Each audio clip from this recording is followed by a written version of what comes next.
यहाँ पे दो सवाल है सौमित्र जी। पहला सवाल तो ये है कि जब डाटा इरेज किया गया मशीन से, क्या उससे पहले आपकी परमिशन ली गई थी, या आपकी बगैर परमिशन के ही डाटा इरेज कर दिया उन्होंने, और नया डाटा जो डमी पोल के लिए, मॉक पोल के लिए अपलोड करना था, वो उन्होंने आपकी परमिशन के बगैर ही अपलोड कर दिया? पहला सवाल ये है।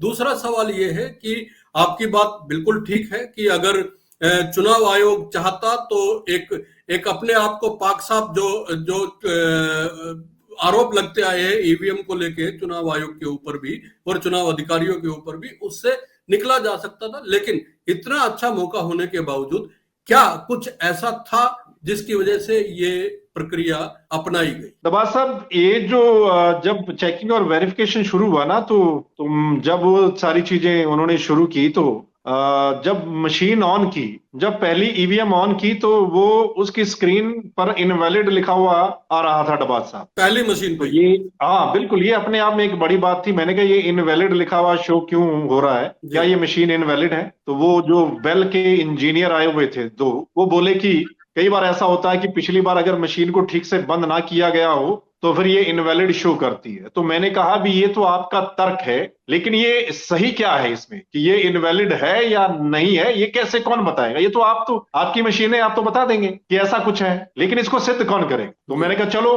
फिर बोले कि जी जो हमारे पास एसओपी है वो यही है कि हम ये जो डाटा इसमें है वो डिलीट करेंगे जी और नए सिरे से सिंबल लोड करेंगे। तो मैंने कहा अब जो मैं देखने आया, बोला वो हम नहीं कर सकते, ऐसा कुछ होता नहीं है। तो मैंने कहा चलो इसको शुरू करो आप आगे। मैं देखना चाहता था कि ये करते क्या है, कि मतलब कैसे करते हैं। तो उन्होंने मेरे सामने उस डाटा को इरेज कर दिया, और फिर सिंबल लोडिंग यूनिट जो होती है, एक चौथा पार्ट होता है, इसमें 4 यूनिट होती हैं। एक तो आपको पता है कि सीयू होता है, कंट्रोल यूनिट होती है, एक ईवीएम जी। होती है, एक वीवीपैट होती है, और एक सिंबल लोडिंग यूनिट होती है। सिंबल तो लोडिंग सिंबल लोडिंग यूनिट के माध्यम से इन्होंने डमी, बोले हम इसमें डमी, इसमें इतने नाम और नंबर फीड कर देते हैं। जी वो मेरे सामने किए इन्होंने। तो बोले जी, जब आगे बढ़े, बोले जी अब इसमें आप वोट डाल लीजिए और देख लीजिए। फिर मैंने वहीं रुकवाया उस मामले को। मैंने कहा बस यही है? बोले बस यही है। तो मैंने कहा इसको बंद कीजिए अपने इस फंडे को, I am not here to see this.